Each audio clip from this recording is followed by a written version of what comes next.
Proclamação do Evangelho de Jesus Cristo segundo Lucas. Glória a vós, Senhor.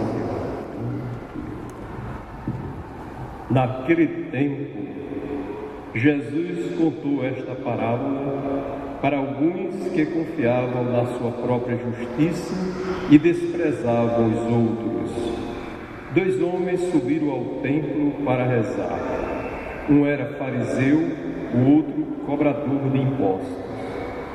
O fariseu, de pé, rezava assim em seu íntimo: ó Deus, eu te agradeço, porque não sou como os outros homens, ladrões, desonestos, adúlteros, nem como este cobrador de impostos.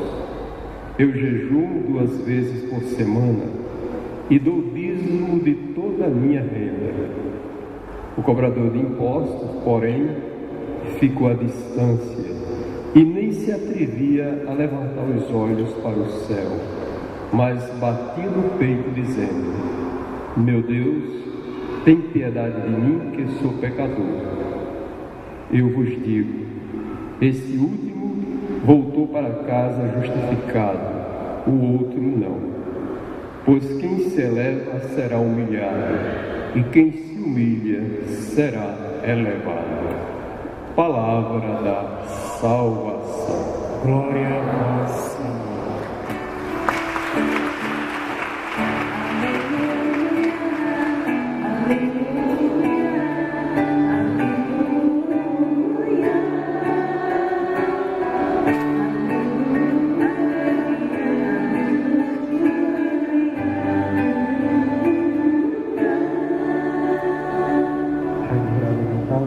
Diretamente da Catedral Metropolitana de Natal, a missa da 30ª semana do tempo comum. Ouçamos a homilia que será proferida pelo vigário paroquial, Padre Francisco Fernandes.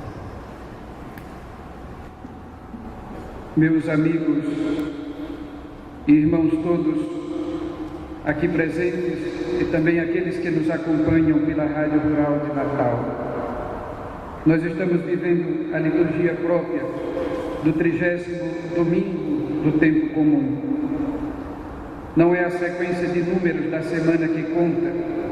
O que conta é este sentimento de que estamos todos unidos numa mesma peregrinação, cada um conduzindo a própria existência, buscando fazer com que esta nossa vida possa tensionar sempre mais para aquele fim último, que é o próprio Deus em nós e para nós. Neste domingo nós continuamos a refletir em torno do tema da oração. Se nos recordamos bem, este era o tema também bastante presente na liturgia do 29º domingo do tempo comum, o domingo passado. Desta vez acrescenta-se, no entanto, o tema da justificação, a justificação do humilde, a justificação do pecador. No Evangelho que acabamos apenas de ouvir, nós vislumbramos a imagem de 2 modos diferentes do homem de dialogar com Deus. Uma é a imagem do fariseu, a outra, aquela do publicano, o cobrador de impostos. O fariseu, em sua oração, tinha até como proposta inicial fazer uma ação de graças a Deus. No entanto, a sua oração, como atesta o próprio texto que nós podemos apenas ouvir, se constituiu como numa espécie de louvação de si mesmo. E o fariseu se compraz por não ter pecado. O fariseu se compraz por suas boas obras e, enfim, considera-se justificado por aquilo que ele mesmo pôde operar com o labor de suas mãos. Já o pobre publicano, ao invés, consciente da sua culpa, suplica ao Senhor misericórdia. E esta se constitui, portanto, a verdadeira oração. E por quê? Porque é uma oração marcada por 2 características indispensáveis indispensáveis ao nosso modo de dialogarmos com Deus: a humildade e a confiança. Estas são, portanto, duas lógicas opostas. Esta que nos faz vislumbrar o fariseu e o publicano. A de um homem que crê poder salvar a si mesmo com o labor de suas mãos, com o seu próprio esforço, e um outro que é aquele que sabe nas mãos de quem depositar toda a sua esperança, toda a sua confiança em Deus, seu Senhor, portanto. Esta imagem que o Evangelho nos oferece nos aponta aquele mesmo tema que é tão amplamente e profundamente tratado por São Paulo em sua carta, falando a respeito do tema da justificação. Este é, inclusive, um tema muito caro à teologia católica. É um tema muito caro do cristianismo, o tema da justificação. Os meios, o modo pelo qual o homem, a pessoa humana, torna-se justa diante de Deus, pela qual alcança a sua justificação. Meus caros amigos, não nos iludamos. A redenção do homem, em última instância, a sua salvação não é operada de nenhum outro modo senão em Jesus Cristo, por Jesus Cristo. Jesus é, no ontem, no hoje e no sempre da nossa história, o único e verdadeiro Salvador da humanidade. Todos os elementos que compõem a nossa fé, inclusive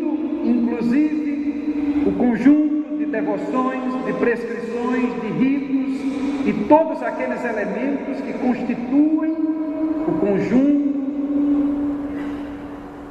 dos elementos próprios da nossa profissão de fé, só ganham sentido na vida do cristão e nos asseguram uma vida cristã que seja coerente, se de fato nos apontam a essencialidade da nossa fé.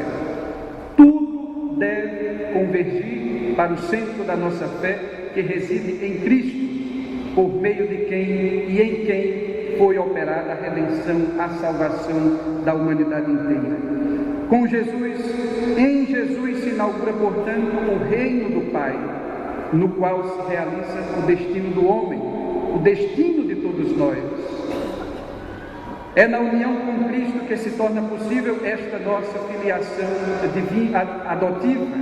Cristo participa em sua relação com o Pai desta filiação divina e nós somos coparticipantes desta filiação em modo adotivo em nossa relação com o Pai.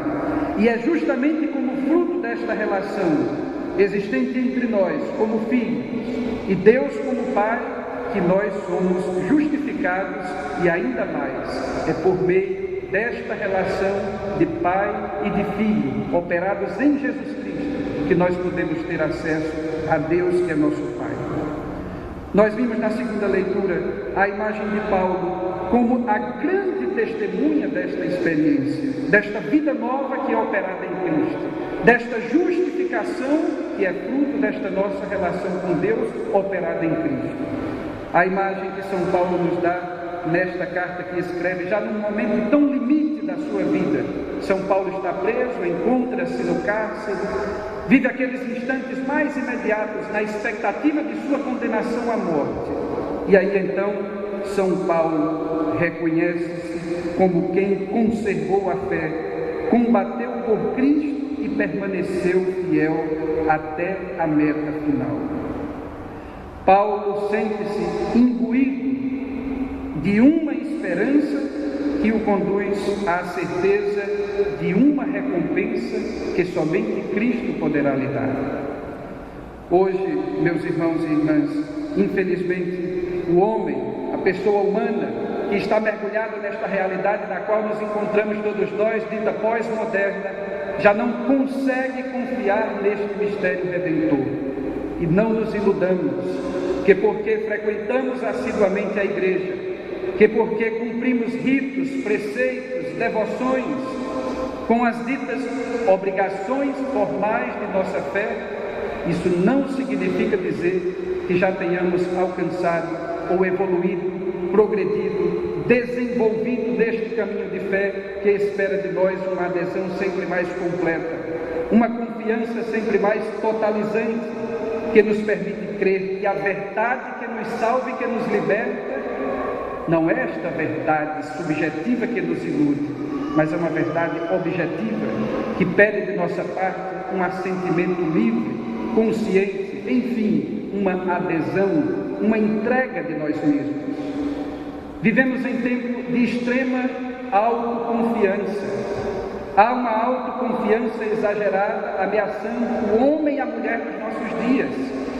Temos dificuldade de lidar com a objetividade da verdade, porque o que conta é o que eu vejo, é o que eu toco, é o que eu penso, é aquela verdade elaborada única e exclusivamente no pequeno reduto da minha consciência. Isso compromete de morte o destino do homem, isso compromete o alcance daquela meta final a que nós somos chamados, de alcançar plenitude para a nossa existência em Deus que tudo pode em nós. Por isso nós cristãos, a quem nos foi dado de conhecer esta verdade, somos chamados a no mundo anunciar a Cristo como único e verdadeiro Salvador.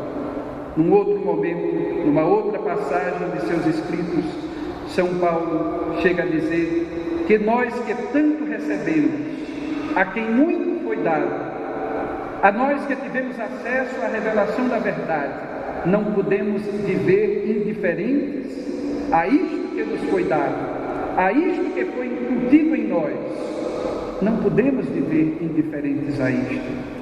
E porque é algo tão grande e tão libertador, deve ao mesmo tempo fazer com que saiamos de nós mesmos e possamos anunciar esta grande verdade. Não existe perspectiva justa de vivência de fé quando se fecha, quando o cristão entende de viver de maneira intimista, isolada, aquela fé a que foi chamado. Todos nós somos chamados no exercício de nossa fé a sairmos de nós mesmos, a nos liberarmos de tudo aquilo que nos impede de reconhecer que é nesta dinâmica do encontro, do ir ao encontro com o outro, que nós nos realizamos plenamente. E é aí também que se dá de maneira mais plena e satisfatória o nosso encontro com Deus. A fé que nós professamos, meus irmãos, não nasce de doutrinas, não nasce de um conteúdo. A intimidade que assegura uma verdadeira amizade com Deus nasce de um encontro. E por isso é importante nos questionarmos, a estas alturas de nossa vida, até que ponto eu tenho, já hoje, no hoje da minha história, proporcionar um verdadeiro encontro com Deus que me liberta, que me promove e que me ajuda a viver a fé segundo aquela centralidade a que eu sou chamado. A vivência concreta do cristianismo e um testemunho coerente constituem, portanto, o mais eficiente remédio contra a incredulidade que ameaça os nossos dias. Queiramos dispor a nossa vida a fazermos esta aventura que nos faz perceber mais e mais a nossa própria identidade de pessoa, identidade de cristão, enfim, identidade de alguém que é chamado a uma comunhão com o seu Deus. E, enfim, na vivência desta comunhão, encontra plenitude para a sua própria existência. Que Deus nos ajude neste santo propósito, que esta liturgia santa provoque em nós o desejo de não querermos outra coisa, senão aquilo que Deus quer. Assim seja.